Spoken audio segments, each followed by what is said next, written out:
ಸುಬ್ರಹ್ಮಣ್ಯದ ರವಿ ಕಕ್ಕೆಪದವು ಅವರ ಮನೆಯ ಜೆಸಿ ಭವನದಲ್ಲಿ ಮೇ 29ರಂದು Kukke Shri Subramanya senior chamber international Subrahmanya legion ಇದರ 2024ರಿಂದ 25ನೇ ಸಾಲಿನ ನೂತನ ಅಧ್ಯಕ್ಷ ಹಾಗೂ ಪದಾಧಿಕಾರಿಗಳ ಪದಗ್ರಹಣ ಸಮಾರಂಭ ನಡೆಯಿತು.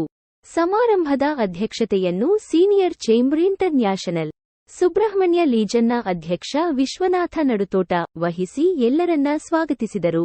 ಮುಖ್ಯ ಅತಿಥಿಗಳಾಗಿ ಸೀನಿಯರ್ ಚೇಂಬರ್ ಇಂಟರ್ನ್ಯಾಷನಲ್ ರಾಷ್ಟ್ರೀಯ ಅಧ್ಯಕ್ಷ ಚಿತ್ರಕುಮಾರ್ ಉಪಸ್ಥಿತರಿದ್ದರು.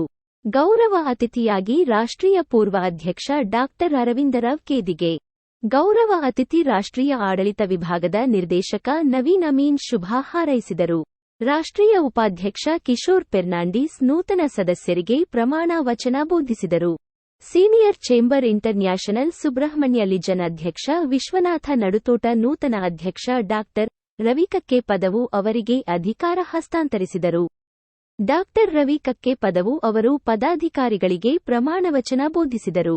ಇದೇ ಸಂದರ್ಭದಲ್ಲಿ ಸುಬ್ರಹ್ಮಣ್ಯದ ವಿದ್ಯಾಸಂಸ್ಥೆಗಳಲ್ಲಿ ಎಸ್ಎಸ್ಎಲ್ಸಿಯಲ್ಲಿ ಅತ್ಯಧಿಕ ಅಂಕ ಗಳಿಸಿದ ವರ್ಷ ಬೇಕಲ್ ಹಾಗೂ ಪಿಯುಸಿಯಲ್ಲಿ ಅತ್ಯಧಿಕ ಅಂಕ ಗಳಿಸಿದ ರಾಧಿಕಾ ಅವರುಗಳನ್ನು ಸನ್ಮಾನ ಮಾಡಲಾಯಿತು. ಕಲಿಕೆಯು ಮಕ್ಕಳ ಜ್ಞಾನವನ್ನು ಹೆಚ್ಚಿಸುವುದಲ್ಲದೆ ಭವಿಷ್ಯವನ್ನು ರೂಪಿಸುತ್ತದೆ.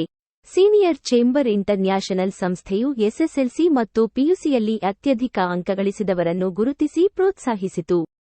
ನಿವೃತ್ತ ಪ್ರಾಂಶುಪಾಲ ಅಶೋಕ್ ಮೂಲೆಮಜಲು ಹಾಗೂ ಮುತ್ತುಕುಮಾರ್ ಅವರುಗಳು ಹೊಸ ಸದಸ್ಯರುಗಳಾಗಿ ಸೀನಿಯರ್ ಚೇಂಬರಿಗೆ ಸೇರ್ಪಡೆಗೊಂಡರು. ಸುಬ್ರಹ್ಮಣ್ಯ ಸೀನಿಯರ್ ಚೇಂಬರ್ಸ್ನ ಕಾರ್ಯದರ್ಶಿ ಮೋನಪ್ಪ ಡಿ. ಕೋಶಾಧಿಕಾರಿ ಪ್ರಕಾಶ್ ಕಟ್ಟೆ ಮನೆ ಸದಸ್ಯರುಗಳಾದ ಚಂದ್ರಶೇಖರ ನಾಯರ್, ಗೋಪಾಲ ಎಣ್ಣೆ ಮಜಲ್, ಪ್ರಭಾಕರ ಪಡ್ರೆ, ಲೋಕೇಶ್ ಬಿಎನ್, ಮಾಧವ ದೇವರಗದ್ದೆ, ಸೀನಿಯರೇಟ್ ಅಧ್ಯಕ್ಷೆ ಲೀಲಾ ವಿಶ್ವನಾಥ್, ರವಿ ಕಕ್ಕೆಪದವು ಸಮಾಜ ಸೇವಾ ಟ್ರಸ್ಟ್ನ ಸದಸ್ಯರು, ಸೀನಿಯರ್ ಚೇಂಬರ್ ಇಂಟರ್ನ್ಯಾಷನಲ್ನ ಸದಸ್ಯರು ಮುಂತಾದವರು ಉಪಸ್ಥಿತರಿದ್ದರು.